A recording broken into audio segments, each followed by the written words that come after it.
D'épeautre-en-mine et Pierre Chevalier est à pied d'œuvre, en conclave avec les siens. Moi je le connais, il ne signera pas. Non. Lui-même. Mais il peut me demander de signer, moi. Il peut pas. Car le président de la toute-puissante Confédération nationale de l'élevage n'est pas là de si bonne heure, uniquement pour serrer la main de François Hollande et lui servir de guide dans les méandres du salon. Pierre Chevalier a des messages à faire passer et entre Corésiens, on se comprend mieux. Tu viens des Guronnes là? Oui, hier soir. Voilà. Il neigeait ou... Oui, il neigeait hier soir. Il neigeait.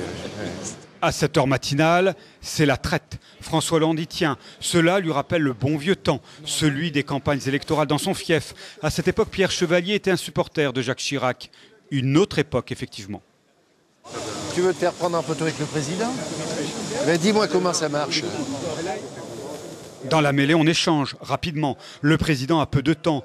En bon lobbyiste, Pierre Chevalier connaît ses classiques. Et à l'heure du petit déjeuner, l'ancien conseiller général des Gurandes réussit à avertir François Hollande que l'élevage est menacé d'abandon au profit des productions végétales.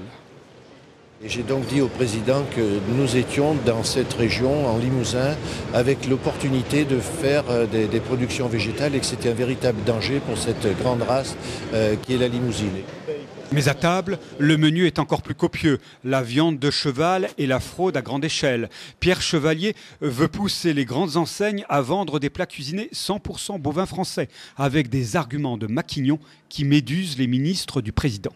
Entre nous, monsieur le ministre, le plus compliqué, c'était de les faire rentrer dans le corral. Après, on les passe dans le couloir de contention. Et puis avec Stéphane, après, une fois qu'ils sont dans la cage, on leur fait les pieds. En tout cas, sa proposition fait mouche. Quelques instants plus tard, François Hollande prononce le discours traditionnel d'inauguration du salon. Le label français n'a pas été oublié. Et c'est autour de ces labels que les consommateurs peuvent avoir la confiance. La production bovine, notamment, est aujourd'hui labellisée. Et s'il y a le moindre doute par rapport à une provenance, que l'achat soit d'abord pour la viande bovine française. À la fin de ce marathon, la mission est accomplie. Pierre Chevalier peut s'effacer au profit des limousines qui, avec leurs consoeurs, espèrent retenir toute l'attention du président.